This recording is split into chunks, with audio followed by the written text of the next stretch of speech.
Bob quickly stuffed his smartphone into his jacket pocket. Then suddenly, Lily said to Bob with a serious face, "Bob, why did you bury the baby in the mountain?" Hearing this, both I and Natalie stopped our conversation and looked at Lily, stunned. "What?" Bob's face turned pale. "What are you talking about?" Bob answered, flustered. "The baby I saw on your phone earlier," Lily said with a stern expression. "Show me the photos on your phone again." Prompted by Lily, Bob opened his photo album and showed pictures from their recent camping trip. "Not this one." Saying so, Lily quickly grabbed the smartphone from Bob's hand and swiped the screen. In an instant, Bob exclaimed, "Oh," and tried to take his phone back. Dodging Bob's attempt, Lily turned the phone screen to me and Natalie to show them the picture. It was a photo of an unfamiliar young woman. "She approached me first. She said she was having work issues and wanted some advice." Bob insisted he was just accompanying her because she asked him to. Thanks to Lily's mysterious ability, I came to know about Bob's hidden side. The reason Bob was coming home late and constantly looking at his phone late at night was this. I made Bob guide me to the mountain where the baby was buried. Holding the unearthed baby, I was heading to Bob's workplace a few days later. My name is Shelby Roberts. I'm 29 years old. I've been married to Bob for exactly a year now. Bob is a salaried worker like me and is also 29. I also work a full-time job and spend my days quite busy. My husband and I don't have any kids yet. I met Bob through a friend's introduction. After dating for several years, we got married last year. The wedding was truly touching. Bob helps with the household chores. He even cooks dinner once in a while. He's the perfect husband in my eyes. Marrying him, I felt truly blessed. About 20 minutes drive from our apartment, my older sister Natalie lives. Natalie is 3 years older than me and is already married with a 5-year-old daughter named Lily. Natalie and her family purchased a house where the three of them live. I adore my niece, Lily. Lily affectionately calls me Aunt Shelby and is very fond of me. Once, when I visited my sister's house, Lily suddenly told me, "Hey, when I was in Mommy's belly, I remember hearing your voice." Huh? I was genuinely taken aback. "Do you remember being in Mom's belly, Lily?" "I heard Dad's voice too," Lily replied with a serious face. I've heard of kids having memories from the womb, but this was the first time someone told me directly about it. When I told Natalie about this, she said, "Yeah, every now and then, Lily mentions things from when she was inside me." I never knew kids could remember such things. Impressed, Natalie shared more with me. "That's not all.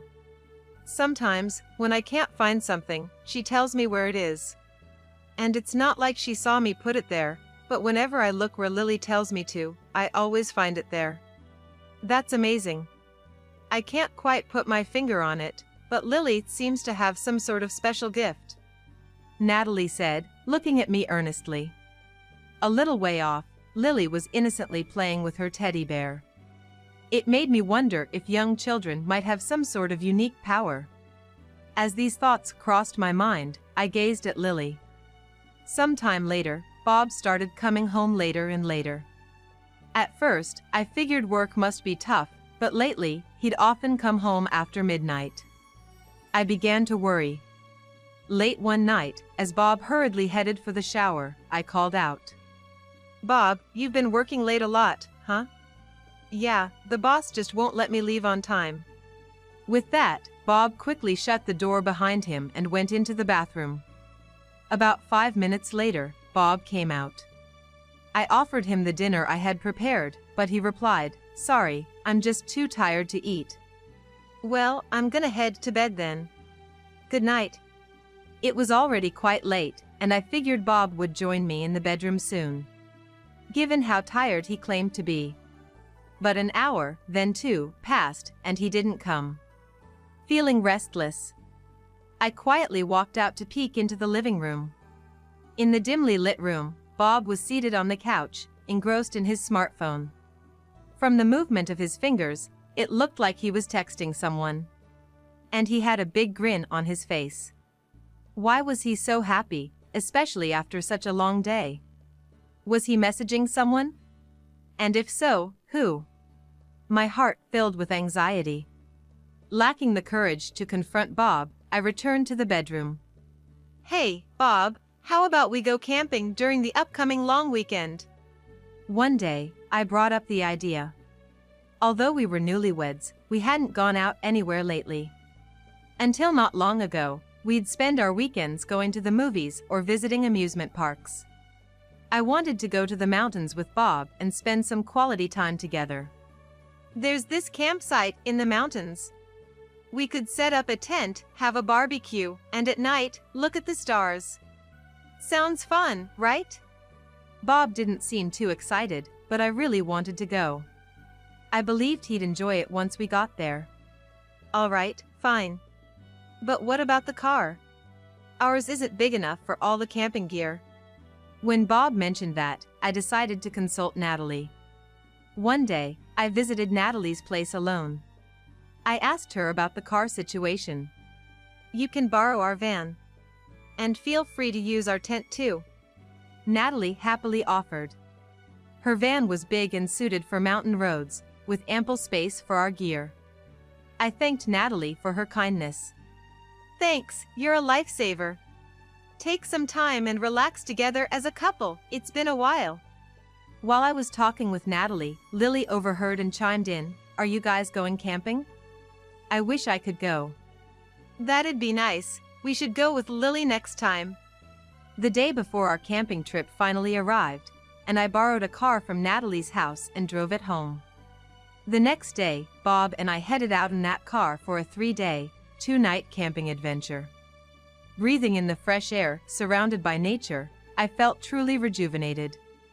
Bob seemed to be enjoying himself more than usual, with a big smile on his face.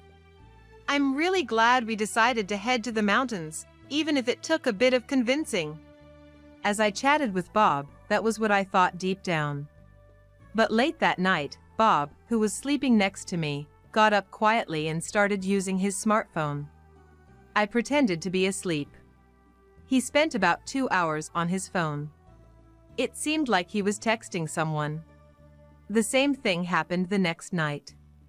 Then, on the 3rd day, we returned home from the campsite. It was around 4 p.m. When were we supposed to return this car? Natalie said if we bring it back tomorrow, it'll be fine. As I responded, Bob's excitement was evident. So, can I take the car out for a bit? Now? I was surprised. We had just come back from camping, and he wanted to go out again. I wanted to invite some local buddies and try out a big car like this. You're not gonna drink, right? I promise, no drinking. When will you be back? I'll make sure to be home before midnight. We're on vacation, it's okay once in a while, right? After some persuasion from Bob, I reluctantly agreed. Whistling a cheerful tune, Bob hopped into the car and left in high spirits. Even if they were local buddies, I wondered if they would all be available on such short notice. While pondering this, I spent a lonely evening at home. Just a few minutes before midnight, Bob came back. See, I made it home before midnight and I didn't drink, Bob said immediately upon returning. Then, he quickly took out his smartphone and started checking it again. Bob, you've been on your phone a lot lately, I said with a hint of annoyance. I'm just texting the friends I was with earlier. Saying this, Bob took his smartphone to the bathroom. The next day, Bob and I went to Natalie's house to return the car and tent. When we gave them some snacks we bought near the campsite as a thank you gift, Lily was delighted. Natalie invited Bob and me inside and made us coffee. Lily had become quite fond of Bob as they had met several times. Since Natalie referred to Bob as Mr. Bob, Lily had also started calling him that. Lily and Bob were sitting on the couch playing together, with Bob responding with a warm smile. Soon after, Lily requested to see the photos Bob had taken during the camping trip on his smartphone. While Natalie and I were chatting, she asked, "How was the camping? Did you have fun?" "Yes, it was great. Thanks for the car and tent, they were a huge help." Suddenly, Bob said in a loud voice to Lily, "Don't touch it without permission." That's it, as he quickly took his smartphone away from Lily. Lily seemed to have fiddled with the smartphone. "Nuh-uh, you can't touch things without asking." Natalie gently reprimanded Lily. "I wanted to see more of Bob's photos," Lily said with a pout. Bob hurriedly put his phone back in his pocket. Suddenly, Lily said seriously to Bob, "Bob, why did you bury the baby in the mountain?" Hearing this, both Natalie and I stopped talking and stared at Lily in surprise. Bob's face turned pale as a ghost. "What are you talking about?" Stammering, Bob responded, "The baby I saw on your phone earlier," Lily said with a serious look. "Bob, show me the pictures on your phone again." Prompted by Lily, Bob opened his photo gallery to display camping photos. "Not this one," Lily responded, swiftly taking the phone from Bob and swiping the screen. Bob, taken aback, exclaimed, "Oh," and tried to snatch his phone back quickly. Avoiding Bob's grab, Lily showed Natalie and me the phone screen. A picture displayed an unfamiliar young woman. She was holding a large baby doll plush, grinning widely. In the background was a claw machine. It seemed the photo was taken in an arcade. Presumably, the stuffed doll was a prize she won from the claw machine. "Who's this?" I asked in a low voice. Looking panicked, Bob tried to retrieve the phone from Lily. Just then, Lily handed the phone to me, and as I swiped, a photo of Bob and the young woman taking a selfie while closely hugging each other appeared. Swiping again revealed another picture of Bob and the woman, lying side by side, apparently in a car. Upon closer inspection, the car's interior matched the one Natalie had lent out. The seats were flattened, and it seemed the two were lying down, taking pictures. Bob's eyes darted left and right. Sweat beaded on his forehead. Natalie looked at me with concern. Just then, our brother-in-law, returning from work, entered. I wanted to immediately confront Bob about the woman in the photos. However, I couldn't do it in front of Lily and our brother-in-law. Thankfully, Natalie suggested that she take care of Lily with the help of our brother-in-law and that we should move to another room. Bob, Natalie, and I went upstairs, closed the door, and continued the conversation. "Who's the woman in the pictures?" Bob was reluctant to speak. However, after persistent questioning from Natalie and me, Bob finally admitted. The woman in the photo was a coworker named Jane Smith. She's 23. She had joined his workplace as a new recruit this spring. Bob had been cheating on me with this woman. I felt like I was about to pass out. "She was the one who approached me. She said she was having trouble at work and wanted to talk," Bob tried to explain. "Bob, can you show us what kind of messages you exchanged with this Jane?" Natalie suddenly asked. I can't really do that," Bob exclaimed in distress. "If there was infidelity, I want to see the evidence as your sister-in-law." "Of course, Shelby should know as well," Natalie argued. Bob was adamant about not showing his phone, but after Natalie's strong persuasion, he reluctantly handed it over to her. When Natalie looked at Bob's phone, there was a ton of conversations with Jane. The two whispered sweet nothings to each other multiple times a day. One day, I was shocked to read their messages. It was a message from late at night when Bob went out with the car he borrowed from Natalie. "Today was fun. It was only for a short time, but I'm glad I got to see you, Jane. I was so happy to get cozy with you in such a big car. I only sneaked out of the house today just for that. Bob, when are you going to get divorced from your wife? Try to do it soon. Someday, if we can get married, you'll give birth to my child, won't you, Jane?" Yes. I trust you and will wait for you. I was stunned and frozen from shock after reading this. What's this? Bob was sweating profusely, looking extremely uncomfortable. Bob, tell me everything. Bob, realizing he couldn't escape the situation, started to confess in detail. Jane had approached Bob for advice and they started going out for meals. Bob drove Jane home since it was late. She still lived with her parents, so they couldn't go to her house, so they would park the car in a nearby park and talk until late. Eventually, they became intimate. The times Bob claimed to be working late, he was actually out on dates with Jane. One day, after coming back from camping, he wanted to go on a drive date using the car he borrowed from Natalie. Bob lied to me, met up with Jane, and they enjoyed their drive. They stopped at an arcade on the way. Upon Jane's insistence, Bob won a large baby plush toy from a claw machine. "It's like we're a married couple with a baby," Jane exclaimed joyfully, holding the plush. They decided to bury the plush toy in the mountain like a time capsule and promised to dig it up once they got married to remember the day. They placed the toy in a large plastic bag and buried it in the mountain behind the park where they often parked to get cozy. Since we just returned from camping, there was a shovel in the car, which was convenient for them. What's that all about? I was disgusted to hear the story. Natalie, sitting next to me, was lost for words, frowning. Burying a baby plush in the mountains is creepy. And what's more heartbreaking is that they've already made promises to get married. Bob even told Jane, "If we ever get married, you'll give birth to my child." Bob kept emphasizing that Jane was the one who initiated things, but his comments also fueled the flame. This hurt me even more. We've been married for only a year, and we don't have children yet. Meanwhile, Bob is making promises of marriage with a young coworker and even thinking about having a baby with her. I broke down crying in front of Bob and Natalie. Natalie comforted me, while Bob looked around nervously. But it's strange, how did Lily know just by looking at the picture that Bob buried a baby plush in the mountains? After crying my heart out, I muttered, "Maybe that child has some mysterious powers," Natalie agreed. Bob looked puzzled. But he didn't have the courage to ask Natalie and me for details and once again looked defeated. It was getting late, so Bob and I returned to our apartment.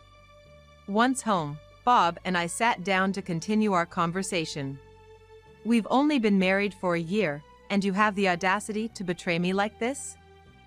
I glared at Bob and exclaimed, "I'm sorry. But really, if she hadn't tempted me, I wouldn't have done this." "You have some nerve saying that. You were clearly enjoying yourself with that young woman." Furious with Bob's excuses, I lashed out at him. "Bob, you're terrible, but that Jane girl is just as bad. She knew you were married."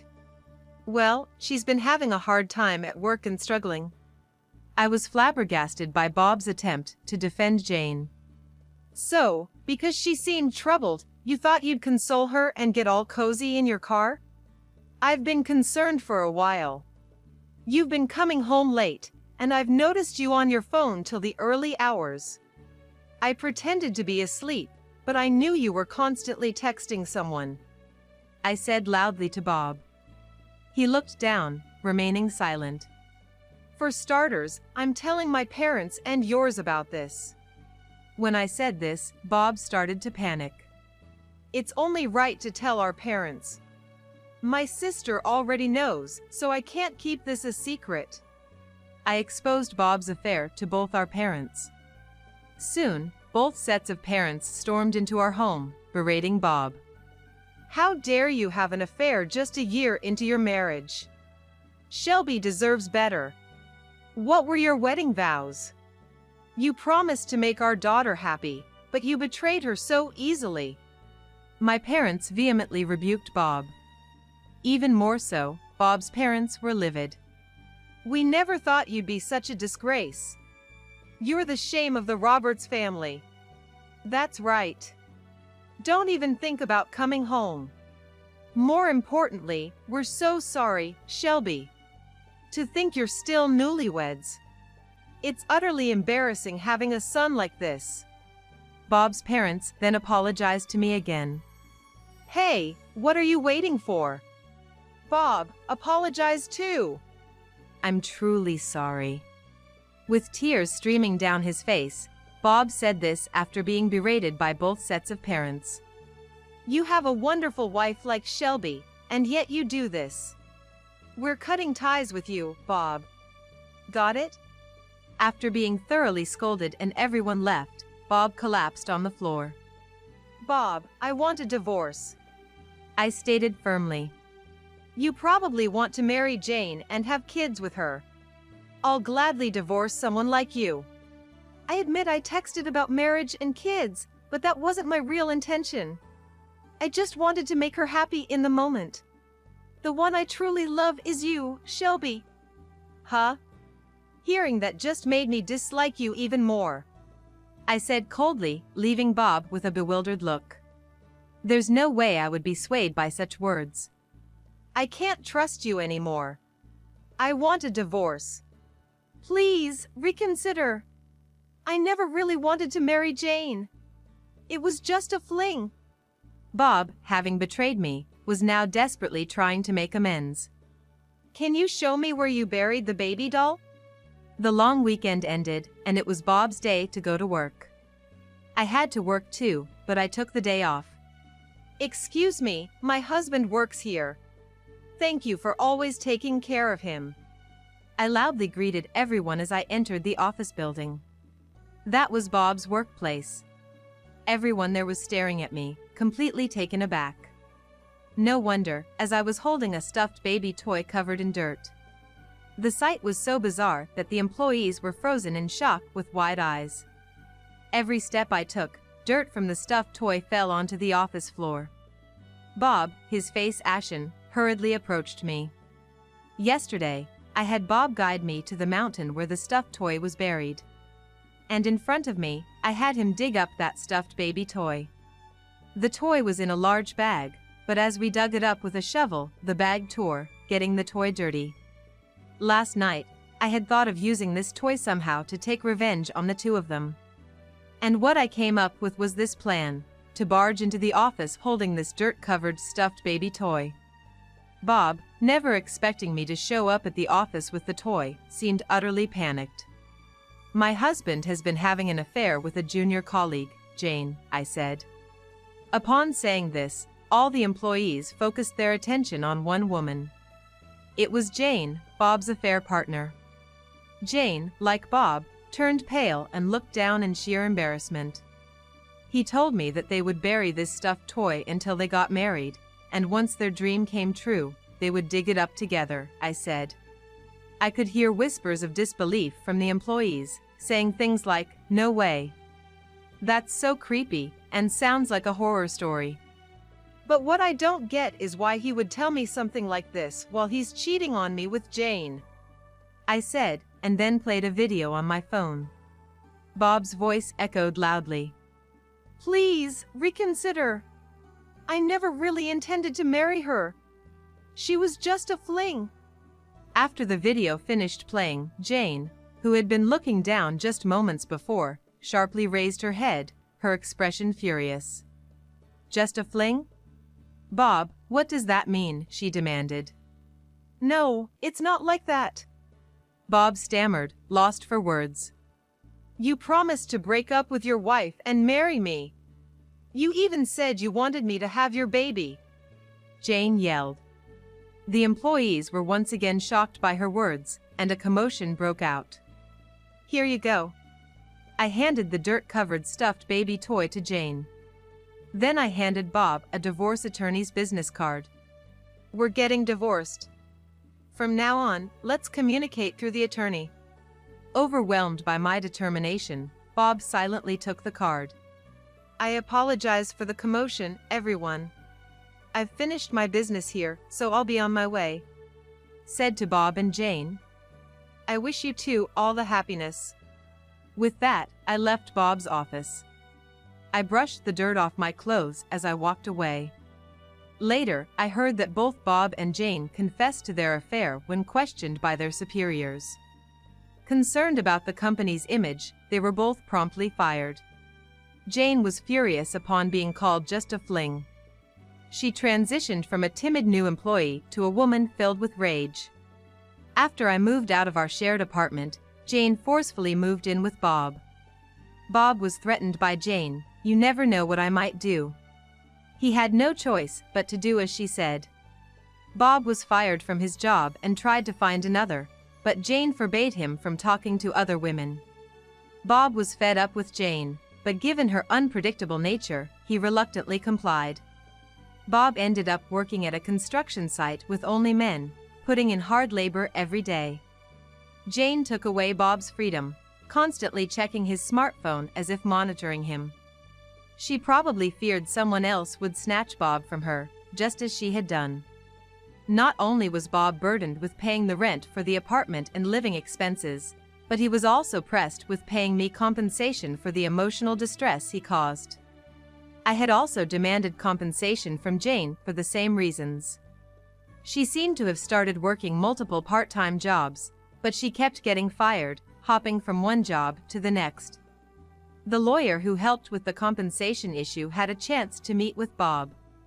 That's when he learned about the miserable life of Bob and Jane and reported back to me. After the divorce, I moved back to my parents' home. My workplace was within commuting distance from home, so I continued with my job as before. Living at home meant I had many more opportunities to see not just my parents, but also Natalie and Lily. Natalie genuinely sympathized with me, offering words of encouragement. "Shelby, you've been through a lot. You're still young, you'll surely find someone better." "I hope so.